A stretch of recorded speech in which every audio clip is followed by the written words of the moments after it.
Opa! E aí, pessoal, tudo bem? Esse sim é um jogo cheiroso.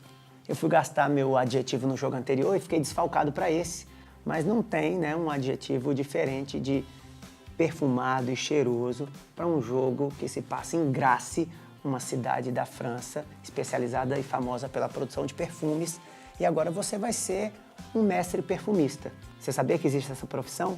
Sabia que você poderia, né, além de se graduar em química ou em farmácia, se especializar e acabar se formando em Versalhes para ser um mestre perfumista? Você, depois dessa formação, vai ter que se habituar a um ritmo alucinante de pesquisa, pressionado pela indústria da moda e dos perfumes, a buscar fragrâncias que pode te exigir uma memória de até 2.000 elementos nessa busca incessante por uma novidade nesse ramo.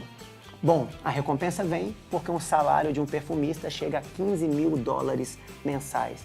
Talvez valha a pena, né? Esse é o Grasse. Eu sou o Thiago Moquebas. Bem-vindo à Moqueboteca.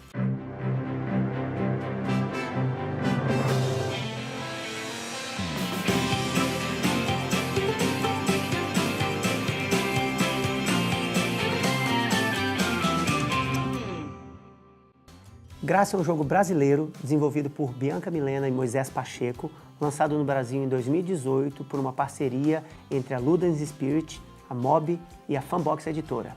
Ele pode ser jogado de 2 a 4 jogadores e para quem participou do financiamento coletivo veio um extra para que você pudesse jogar de 5 jogadores. Vamos agora conhecer os componentes desse jogo.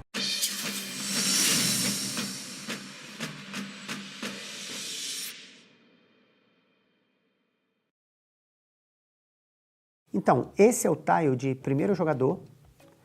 Esses marcadores, essas fichas, vão para as fazendas que ninguém reivindicar posse sobre elas. São tiles da cor neutra, cinza. Esse é o peão de trabalhador temporário. Esse daqui é o nobre. Essas 5 fichinhas vão determinar as premiações. Essa aqui premia por mais vendas ao longo do jogo. Essa premia por mais perfumes produzidos de tipos diferentes, mais perfumes produzidos de um mesmo tipo, e essa última por mais perfumes que sobrarem ao final do jogo atrás dos seus biombos sem terem sido vendidos. Esses são os marcadores de fábrica e atrás deles estão os frascos de perfumes que cada uma dessas fábricas poderá produzir. Esse primeiro é o perfume exótico. Ele tem esse frasquinho, é da cor cinza, e todos os outros agora são perfumes clássicos. Esse primeiro é o de especiarias, amadeirado, herbal, frutal, floral, frontal, lateral, vorpal, brutal e animal. Que viagem é essa, véi?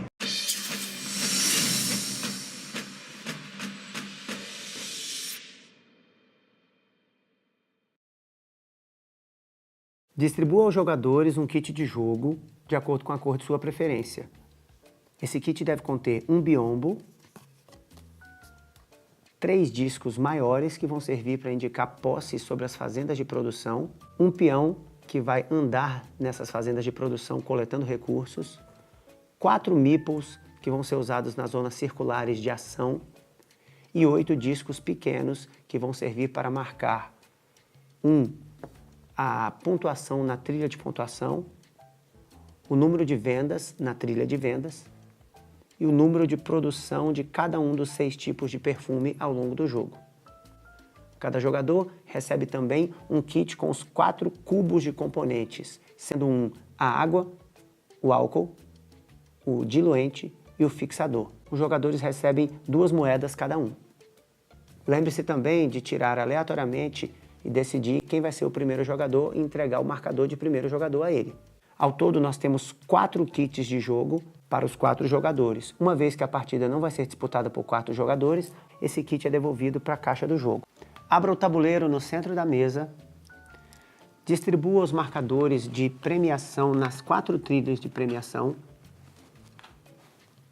distribua também aleatoriamente os 6 marcadores de produção nos 6 espaços das fábricas.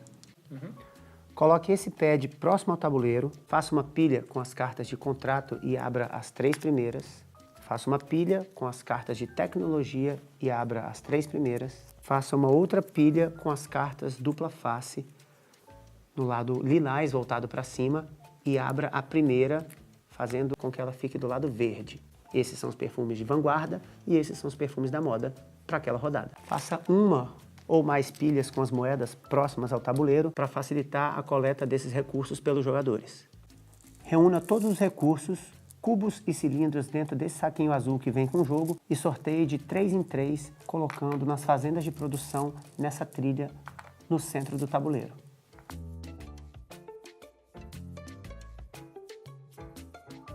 Ao final, restará um último recurso na sacola que deve ser devolvido à caixa do jogo. Próximo ao tabuleiro, coloque também uma reserva com todos os tipos de perfume que podem ser produzidos.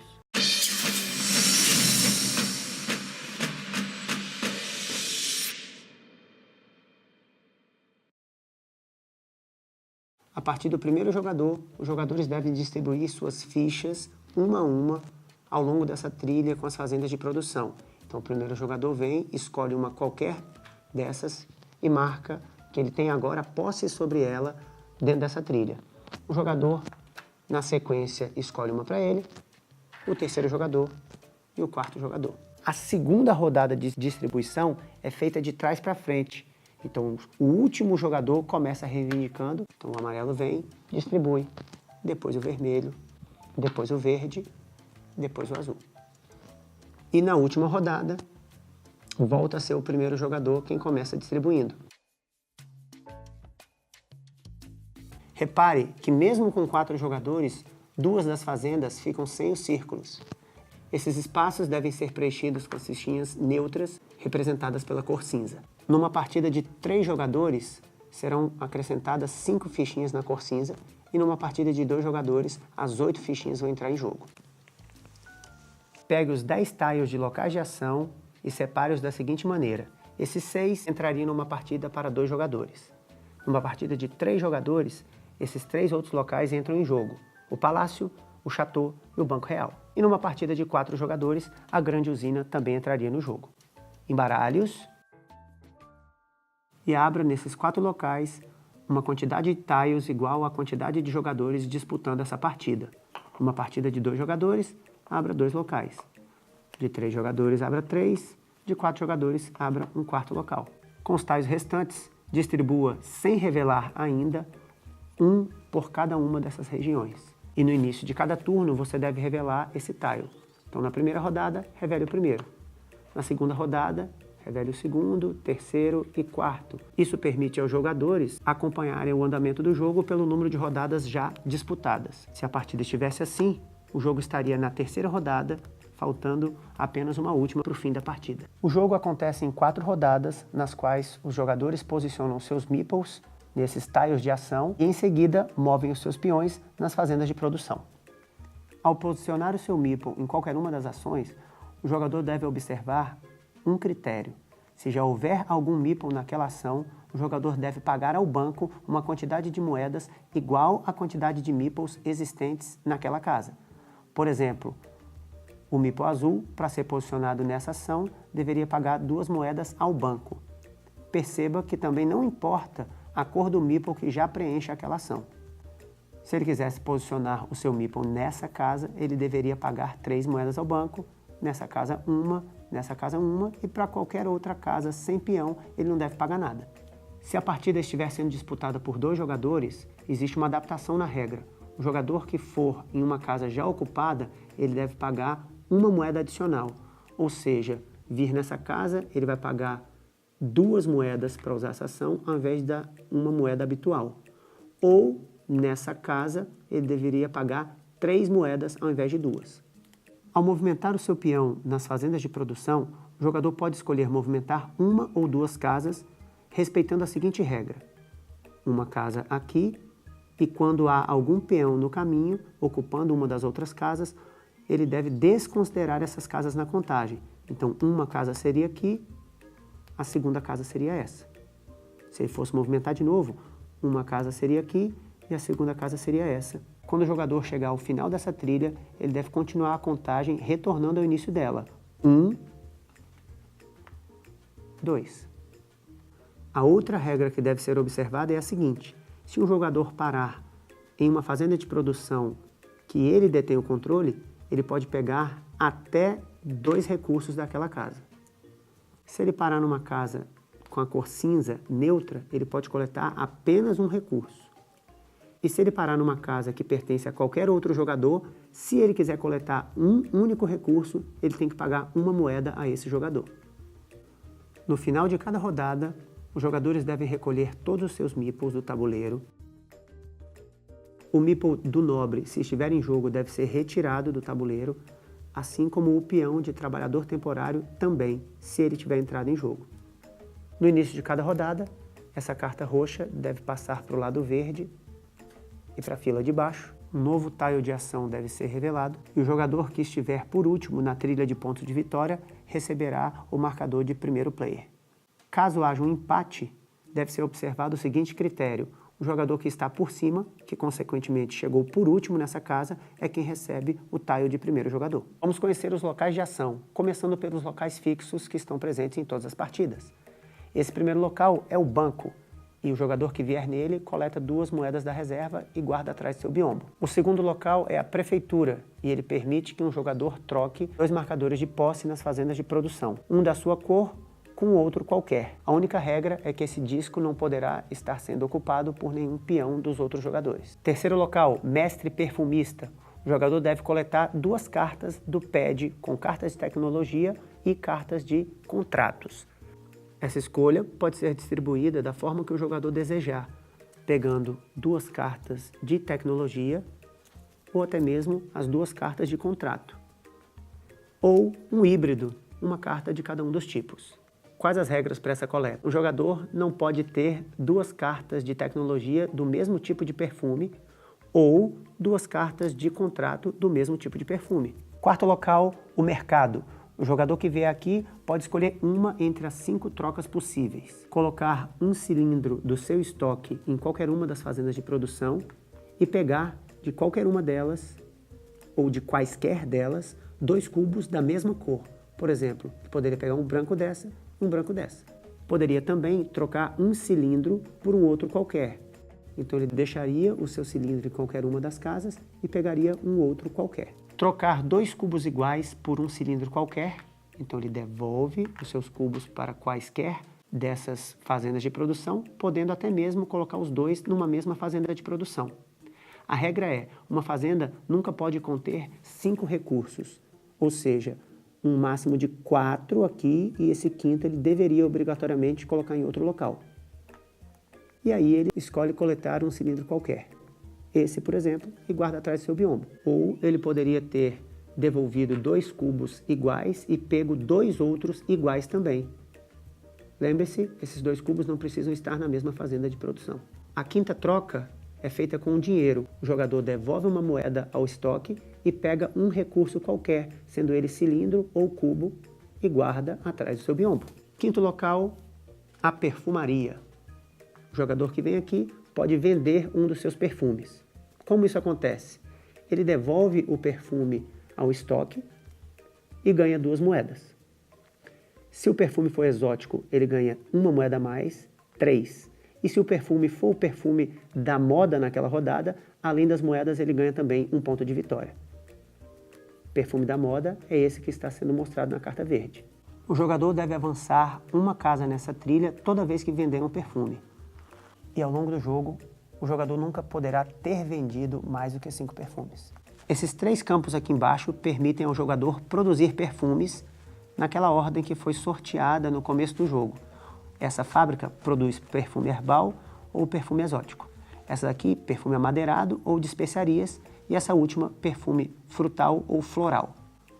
Para produzir qualquer perfume, o jogador deve fornecer 1 cubo de cada uma das cores e uma essência do perfume escolhido. Nesse caso, estaríamos produzindo um perfume herbal. Na hora de devolver esses cubos, ele procede da mesma forma já mostrada anteriormente. Distribui nas fazendas de produção sem nunca ultrapassar a quantidade de 4 numa mesma fazenda. As variações para a produção são as seguintes. O perfume exótico exige 2 essências distintas para sua produção. E as cartas de tecnologia podem baratear o custo de algum perfume. Nesse caso, para produzirmos um perfume herbal, tendo essa carta, o jogador não precisaria pagar a água. Ou seja, a produção seria feita apenas com esses 4 recursos. Lembrando que, à medida que os jogadores forem produzindo os perfumes, eles vão retirando os frascos dessa reserva e guardando atrás dos seus respectivos biombos. Uma vez que um determinado tipo de perfume se esgotar dessa reserva, então nenhum jogador poderá produzir aquele perfume até que algum dos frascos retorne para essa reserva. Assim que um perfume for produzido, o jogador deve marcar os pontos de vitória imediatamente na trilha de pontuação. As pontuações possíveis são: para a produção de um perfume clássico, sem nenhum tipo de bônus e sem estar na vanguarda, o jogador ganha 2 pontos de vitória. Se ele tiver uma carta de contrato, ele ganha 1 ponto a mais. E se o perfume estiver na vanguarda, um outro ponto, podendo chegar a uma pontuação máxima de 4. Se o perfume produzido for um perfume exótico, ele ganha 3 pontos de vitória. E se esse perfume estiver na vanguarda, um 4º ponto. Não existem contratos de perfumes exóticos. Ao produzir um perfume, o jogador deve marcar nessa trilha de contagem a produção daquele perfume. Se ele estiver produzindo um segundo perfume frutal, ele avançaria 1 nessa casa. Se for o primeiro perfume produzido daquele tipo, ele simplesmente acrescenta o seu marcadorzinho naquela trilha. Vamos agora conhecer os outros locais de ação. Esse local é chamado de beco. Se um jogador vier aqui, ele pode trocar o seu peão nas fazendas de produção com outro peão qualquer. Uma jogada interessante para o jogador amarelo seria trocar de lugar com verde. Toda vez que, por algum motivo, o jogador movimentar o seu peão nessa trilha, ele deve fazer a coleta respeitando as regras de bônus ou de pagamento que deve ser feito. Nesse caso, ele caiu numa casa amarela e permitiria a coleta de 2 recursos. Essa outra ação se chama Grande Feira. O jogador que vier aqui pode movimentar o seu peão até 2 casas para frente. Ele movimenta 2, olha que jogada legal, coleta 2 recursos porque é da cor dele. E agora ele tem a segunda parte da sua ação, que é de novo movimentar esse peão em até 2 casas. Ele poderia vir para cá movimentando uma casa e coletar outros 2 recursos, o que seria uma excelente ação para o jogador azul. E o jogador que vier aqui, na viela, pode andar o seu peão até 3 casas para trás. Nesse caso, 1, 2, o jogador escolheu parar aqui porque interessava muito a ele essa essência vermelha. Ele coleta e a segunda parte da sua ação é movimentar de novo. Então ele vem e movimenta. 1, 2, volta para a casa vermelha, olha que legal, e tem a permissão para coletar 2 recursos. Essa ação é a praça, permite ao jogador colocar na trilha das fazendas de produção e fazer a coleta naquela casa de 1 recurso, não importando a cor da ficha que está embaixo. Ou seja, ele desconsidera os bônus ou os pagamentos possíveis. Essa ação é o palácio. O jogador que vier aqui pode posicionar o meeple lilás em qualquer outro espaço de ação. Qual o benefício? Se uma ação já tiver muitos meeples, ela ficaria muito cara. Nesse caso, o jogador vindo aqui deveria pagar 3 moedas. Usando o nobre, ele vem aqui, usa a ação sem precisar pagar nada. Essa ação é o banco real. O jogador que vier aqui coleta 3 moedas, ao invés das 2 do banco normal. Essa ação é a enfloragem. O jogador que vier aqui pode coletar um cilindro de essência de qualquer uma das fazendas de produção. Por exemplo, esse cilindro verde. Esse é o chateau. O jogador que vier aqui pode fazer uma venda e ganhar por ela 1 moeda a mais. A grande usina permite a produção de qualquer perfume pagando os custos normais daquela produção. Esse é um tile que só entra num jogo de 4 jogadores, porque provavelmente ao longo do jogo vai ficar muito inflacionado o preço das ações de produção nas fábricas habituais. Finalmente, a última ação possível é o atalho. Ele permite que um jogador que vem aqui troque todos os cubos de uma das fazendas de produção com os cubos de uma outra fazenda de produção. Para o jogador verde, por exemplo, que tem a sua fazenda aqui pobrezinha com um único cubo, ele poderia trocar por todos os cubos, não cilindros, daquela outra fazenda. Assim encerramos todos os locais de ação e vamos agora às pontuações de final de jogo. Vamos distribuir as pontuações na trilha de premiação. A primeira trilha de premiação é a trilha que premia por mais perfumes que sobraram atrás dos biombos de cada um dos jogadores. Vamos supor que o amarelo tenha ficado em primeiro, o vermelho em segundo e o verde em terceiro. A segunda trilha premie o jogador que produziu mais perfumes de tipos diferentes. Então nós vamos olhar nessa trilha e perceber que quem mais colocou marcadores em trilhas distintas foi o azul, colocando 5 perfumes distintos dos 6 possíveis. Ele é o primeiro. O segundo é o verde, que produziu 4 perfumes distintos. E o último, bom, o amarelo produziu só perfumes de 2 tipos e o vermelho de 3. O vermelho fica em terceiro lugar. Na trilha de mais perfumes produzidos de um mesmo tipo, o amarelo ganhou. E o verde e o vermelho empataram em segundo lugar. Qual a regra do empate? Os 2 jogadores são rebaixados para a categoria imediatamente inferior e ambos ganham aquela mesma pontuação. Infelizmente, essa trilha não dá nenhum ponto por terceiro colocado. O azul nem entraria nessa marcação. E a última trilha, mais vendas. O amarelo fica em primeiro lugar. O azul e o vermelho empatam em segundo lugar. E o verde seria o terceiro. Porém, quando há o empate, os 2 descem e o verde é expulso. Sendo assim, o primeiro ganhou 4 e o segundo e terceiro vão ganhar cada um deles 2 pontos. Cada jogador ganha também 1 ponto de vitória para cada conjunto de 5 moedas atrás dos seus biombos. Agora, depois de somar as pontuações obtidas durante o jogo, as pontuações obtidas com as trilhas de premiação e as pontuações obtidas através das moedas, deve-se verificar qual foi o jogador que ficou na frente e esse será o campeão. Em caso de empate, o critério é a quantidade de recursos atrás dos biombos desses jogadores. Recursos que sobraram. Lembrando que recursos são apenas cilindros e cubos. Frascos de perfume que tenham sobrado não são contabilizados nessa hora. Se ainda assim o empate permanecer, os jogadores devem dividir a vitória, comemorar juntos e comprar um perfume de presente para cada um. Ou então joga de novo, que é uma boa pedida. É isso, pessoal. Espero que vocês tenham gostado, que vocês tenham entendido e que vocês tenham ficado com vontade de jogá-lo. Não se esqueça de curtir, se inscrever no canal e aguardar os próximos vídeos que virão com gameplay e as explicações desse tema. Valeu, pessoal. Um abraço.